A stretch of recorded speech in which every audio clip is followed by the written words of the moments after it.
Hello, everybody, and welcome to the Pick Six, the podcast by the Attractions Group, where we talk about the latest top stories from the attractions and amusement industry.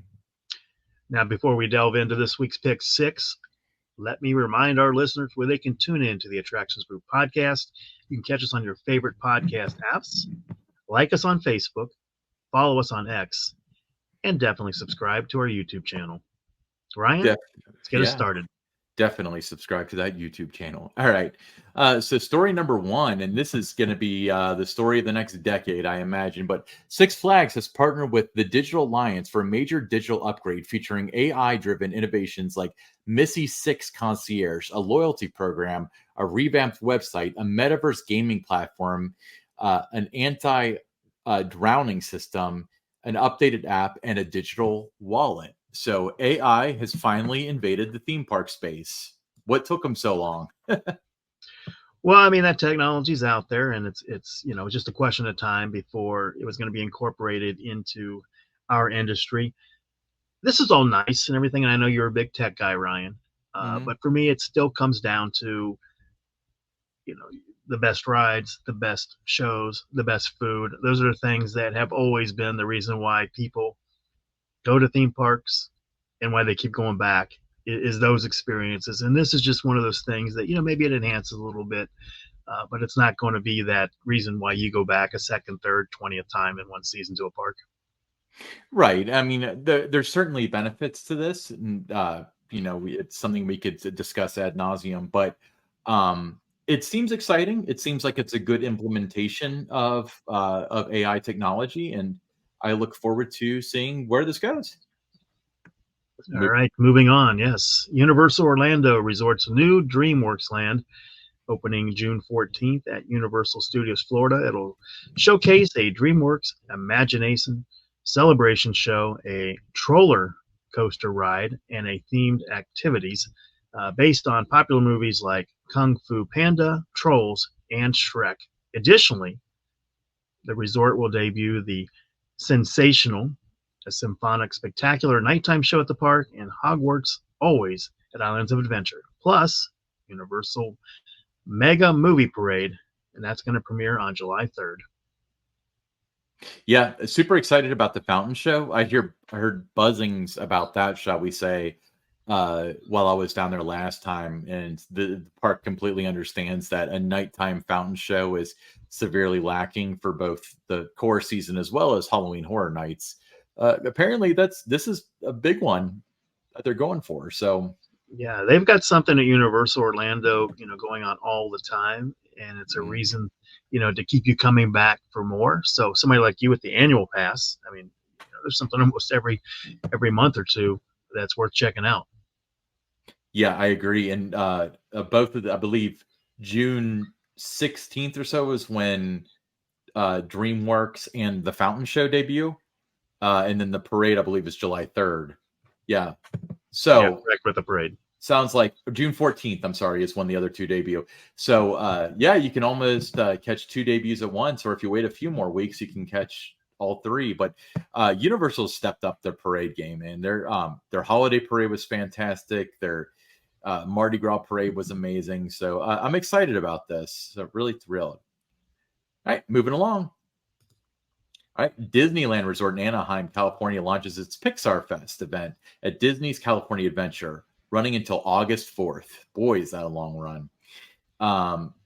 Highlights include the new Better Together, a Pixar Pals celebration parade, an updated Together Forever, a Pixar nighttime spectacular fireworks show, the Pixar Pals Playtime Party, and appearances by characters from Pixar Soul, Luca, Turning Red, and Elemental.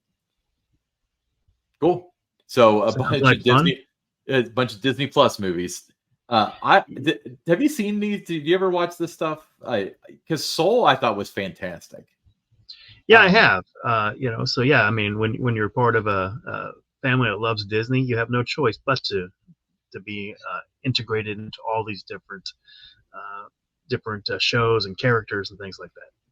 Yeah, so Soul I loved. Luke I haven't seen. Turning Red I thought was kind of boring, although my girlfriend is a redhead, so I got a treasure trove of jokes. And then I always lead her into the store in Disney's Hollywood Studios where they have the turning red display and say, like, here you go. And she gets really mad. So there's that. So I guess it's a net gain. Elemental I haven't seen. All right. Moving right along.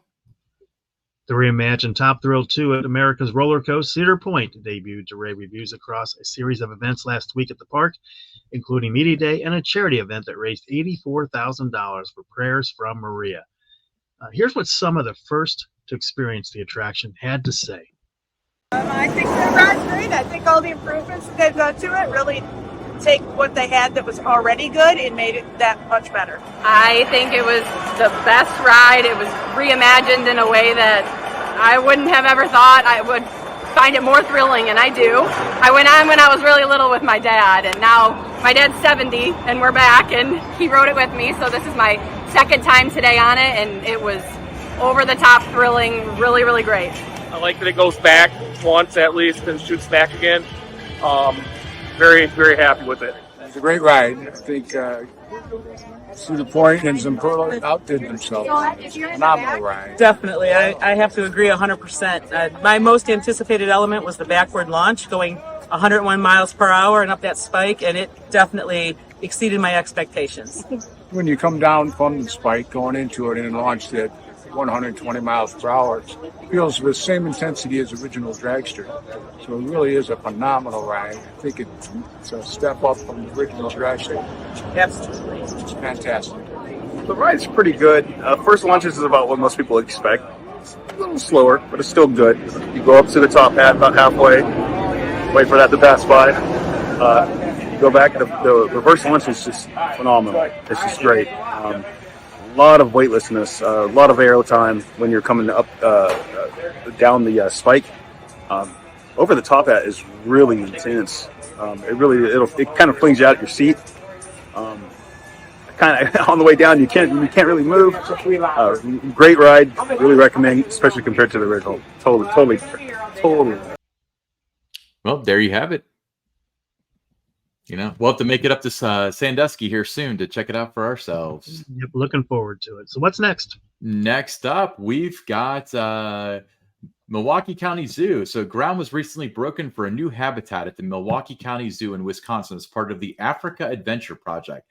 Expected to be completed in the fall of 2025, this exhibit will feature indoor and outdoor areas for rhinoceroses, hippopotamuses, along with a recreational space. The zoo aims to provide a safe haven for eastern black rhinos, one of the most endangered species. Upon completion, Milwaukee County has allocated over $23 million for this development. So always happy to, to see these zoos make these enhancements and make a better guest experience and make a better, more efficient thing for the animals. Yeah, I've been to the zoo in Milwaukee, and it's nice. Yep. Next up. I like turtles. Well, crocs have become a danger at Disney World, but not the ones with teeth and scales.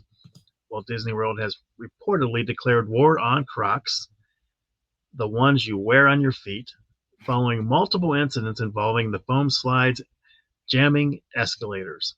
The Florida theme park has outlawed the popular footwear, at least on its escalators, where the shoes have been getting chewed up and stuck in the escalator teeth, according to Inside the Magic. Now, escalators inside the Land Pavilion at Disney's Epcot, they're featuring stickers with the unmistakable silhouette of a croc crossed out in a red circle, and that's according to a lot of photos that have been shared on X.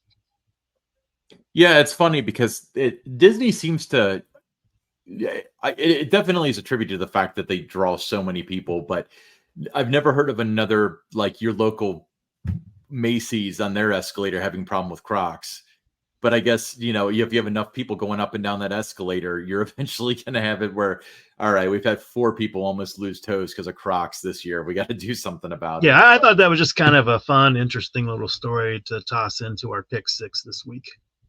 Yeah, absolutely. Okay. Well, let's move on to the listener question. All right. Do you take the first one, Don? All right. It's from James Strudwick. He's from Oak Ridge, Tennessee. He says, big fan of your show, especially the Pick 6 segment. Thanks for listening, James. He said, I'm curious, when it comes to featuring guests, do you typically initiate contact with the parks, or do they approach you to be on the show? That's a really good question because the answer is yes to both, you know? Yeah, when we first started out, obviously we had to reach out to the different parks and the ride manufacturers to try to start out with guests. And then it kind of evolved. And as we, I would say, Ryan, probably early January is when, we started hearing from some other parks that if there's an opportunity, they had things going on, they would have interest in being on the show. Sometimes it doesn't work out because, we typically record on a Wednesday night, not a good night for some of the folks that have expressed interest. But yeah, you're right.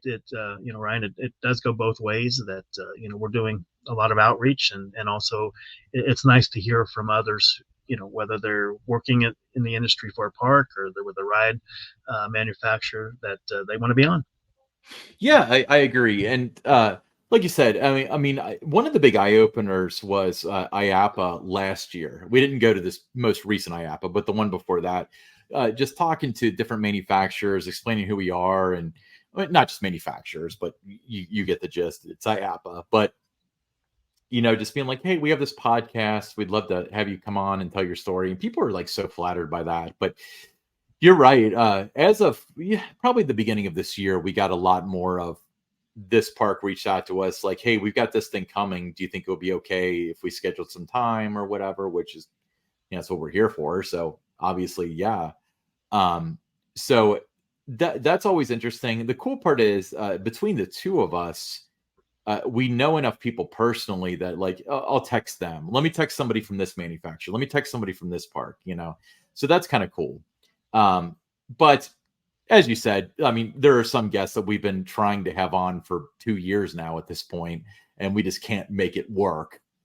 Partially our fault, partially their fault, but always very, very grateful when anybody is willing to take up their Wednesday night to hang out with us and talk and do all that stuff. But, with that being said, if anybody has any recommendations or anybody that they would love to have on the show, maybe somebody in the industry, a park GM, spokesperson, somebody who works for a manufacturer, something like that, shoot us a private message at attractions_GRP, and we'd love to hear out what you have to say because we don't know everybody. It would be fun to do that.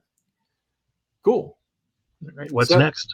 Next question is from Dobby Harris. He's from Bird in the Hand, Pennsylvania, which is a real city, we came to find out. I had to look it up.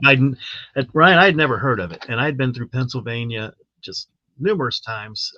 I worked in professional hockey for 17 years, and we played teams in Johnstown and Wilkes-Barre, Scranton, and Hershey, and a couple other cities, and just never remember passing through any area where there was a sign on the expressway or something that said take this exit for Bird in the Hand. But you're right, it does exist. Yeah, well, minor league hockey, as we've discussed before, is a geography lesson. We'd love to hear more about Bird in the Hand, Pennsylvania. Is it a small town? I assume it's a small town, and if you're in Pennsylvania and your city does not have a minor league hockey team, you probably don't even have a zip code at this point. All right. Well, anyway, so enough ragging on your hometown, Dobby. But what was this question? Which of the parks do you think has the best wood coaster lineup? Kennywood with Thunderbolt, Racer, and Jackrabbit, Holiday World with Voyage, Legend, and Raven, or Kings Island with Beast, Mystic, and Raven? How are we supposed to choose amongst those three parks? Yeah, that's kind of like trying to say who's your favorite child, right? Right. Excellent wooden coasters at each of those parks, but he wants us to pick one, and I think if I have to, I'm going to give the edge to Holiday World. Really? Love the Beast, grew up with the Racer, love Mystic Timbers, the Kennywood coasters, not the tallest, fastest, longest, but all historical, ace landmark coasters. They're all fantastic. So it's not. It's close. It's close. But I would just say that if you had to give it a rating, I'd say a 1 to 5 for each of these coasters, and then you totaled up the score.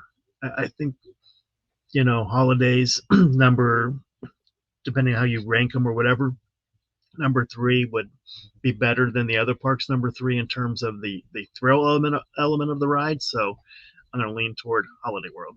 What about you, Ryan? I don't know, because which ones are my favorite as far as like which are the best rides? I mean, it's hard to say because the wild card in there is the Voyage, because the Voyage is unmistakably one of the best wooden coasters on Earth, and may always be that way. And like the Beast, 2 different animals. It's a great ride at night. Yeah. You know, it's a different ride during the day. Raven, fantastic ride.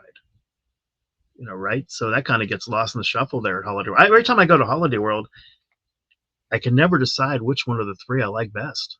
Oh, for me, it's Voyage, hands down. Yeah, for me, I'll ride Raven, and I'm like, oh, this is my favorite at the park. You know, then I'll ride Voyage. I'll know it's got to be Voyage, and then I'll go ride Legend. No, it's Legend, and I just cannot get enough of those 3 coasters. Same thing, you know, when I'm at the other 2 parks, you know, with Kennywood and its collection, and obviously Kings Island. You know, a lot of rides that I've racked up on those coasters there at Kings Island. But you know, it's a great question. It's very difficult to choose. But, you know, that's almost like saying, you know, would you rather have Patrick Mahomes or Joe Burrow as your quarterback, right? Well, one's a Super Bowl champion, one's a Super Bowl runner-up. Okay. But for you audio listeners, the pain in Don's face at that moment when I said that, you know, but we haven't really concentrated on Kennywood at all, because you mentioned they're classic, and that's true. But I feel like that's almost diminishing, where it's like I like them because they're old. The reality is, even Jackrabbit, which is like it's like modern day would be considered like a family coaster, that has some great airtime. It's got an awesome layout. The racer being the Morbius or whatever, you come in on one side and enter on the other, and so on. That's completely cool. And then, like, what can you say about Thunderbolt? Thunderbolt is their racer essentially, where it's just classic and it's legendary. Yeah, I mean, all 3 of them are legendary. So I mean, it is so close that, you know, it almost, you know, put them all in the hat, just pick one out. You're not going to go wrong.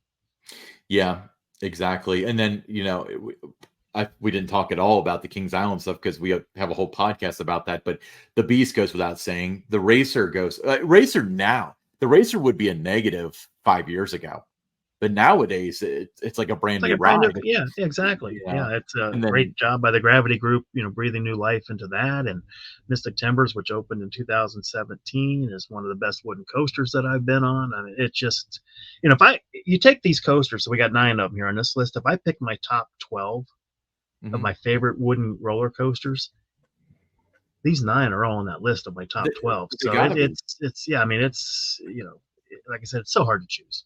That might be the hardest question that we've received on the Attraction podcast for us to come up with an answer for. Yeah, well, it's one of those things where what's better, Kings Island or Cedar Point? Well, you'll have people that swear by each one. Which one's better, the Beast or the Voyage? Well, you'll have people that are willing to cut your throat over which one they think is the best. But well, let's hear from you, our listeners. You know, if you're, you know, watching this on YouTube, in the comments, you know, which of those 3 parks, you know, which group would you pick as the best collection of wooden coasters? Yeah, leave a comment on this video or tweet at us at attractions_GRP and answer our listener question for us, doing our job for us, I might add. But Kennywood with Thunderbolt Racer and Jackrabbit, Holiday World with Voyage, Legend, and Raven, or Kings Island with the Beast, Mystic Timbers, and Racer. It'll be interesting to see what everyone says. But hey, and there are no wrong answers. Yep, that is right. There's never a wrong answer when it comes to these 3 choices. But that's another Pick 6. Make sure you follow us on all of your favorite podcast apps, Apple, Google, Spotify. Watch us on YouTube. Smash that subscribe button. Hit the like button. Leave a comment. Like we said, one of those 3 things would be cool. Otherwise, you can just say that you like Don's shirt or you like my haircut. But we'll see you next week. Haircut? Your haircut's fine, I guess. We'll see you next week with another Attractions Group podcast and Pick 6.